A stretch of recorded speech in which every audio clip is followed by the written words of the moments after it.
সম্মানিত হাজিরিন, আপনার আমার নবী সাল্লাল্লাহু আলাইহি ওয়াসাল্লামকে সমস্ত নবীর ইমাম বানানো হলো, আপনার আমার নবীর শরীয়তকে সকল শরীয়তের সেরা বানানো হলো, আপনার আমার নবীর দ্বীনকে আগত সকল যত নবীর আগে মানে অন্যান্য নবীদের যত জীবন ব্যবস্থা ছিল, যত ধর্ম ছিল, সব ধর্মকে বাতিল করে দিয়ে নবী সাল্লাল্লাহু আলাইহি সাল্লামের ধর্মকে প্রাধান্য দেওয়া হলো, নবীকে ইমাম বানিয়ে দেওয়া হলো, সবগুলোকে তার মুসল্লি বানিয়ে দেওয়া হলো।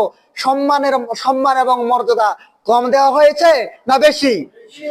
কিন্তু আপনি আমি কি করলাম? যেই নবীর মর্যাদা আল্লাহ রাব্বুল আলামিন সব চাইতে বাড়াই দিলেন, সেই নবীর উম্মত হয়ে আপনি আমি আপনার আমার নিজেদের মর্যাদাকে নিজেরাই ভুলুণ্ঠিত করলাম, নিজেদের মর্যাদাকে আপনা আমি নিজেই নিচের দিকে নামায় ফেললাম। এখন আপনি আমি খ্রিস্টানদের কালচার অনুসরণ করি, এখন আপনি আমি ইহুদিদের কালচার অনুসরণ করি, আপনি আমি হিন্দুদের কালচার অনুসরণ করি। ও মুসলমান, পয়লা বৈশাখ কাদের অনুষ্ঠান? কথা বলেন, কাদের?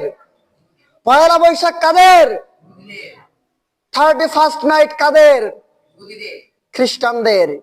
31st নাইট খ্রিস্টানদের, এপ্রিল ফুল ইহুদি এবং খ্রিস্টানদের। কিন্তু মুসলমান 31st নাইট উদযাপনের জন্য কত সুন্দর আয়োজন করে মেতে উঠে। এরা 31st নাইটের জন্য যতটা মেতে উঠে, এরা কিন্তু ইসলামী দিবসগুলোতে ততটা ইবাদত বন্দেগী করে না।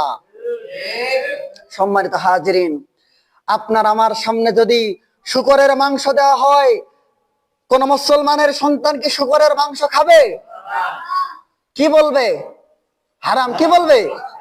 মুসলমান শূকরের মাংস পান করতে দিলে বলবে কি? হারাম। মুসলমান যে অন্যায় কাজ যদি করতে বলে, জেনা যদি করতে বলে, তাহলে কি বলবে? হারাম। মুসলমান জেনার কাজ করে না, হারাম। সুদ খায় না, হারাম। ঘুষ খাবে না, হারাম। মুসলমান শূকরের মাংস খাবে না, হারাম। শূকরের মাংস যেমন হারাম, 31st নাইট উদযাপন করা মুসলমানের জন্য হারাম। 31st নাইটের সাথে আমি চাই এই এলাকার কোন মুসলমান জড়িত থাকবে না ইনশাআল্লাহ। মুসলমান, আপনি বাবা, আপনি দাদা, আপনি চাচা, আপনার ছেলে, আপনার মেয়ে, আপনার নাতি নাতনি, আপনার অধীনস্থ কেউ 31st নাইটের মতো হারাম উদযাপন করবে, আর আপনি যদি সেখানে চুপ থাকেন, বিশ্বাস করেন খোদার কসম, কিয়ামতে আপনাকেও জবাবদিহি করতে হবে।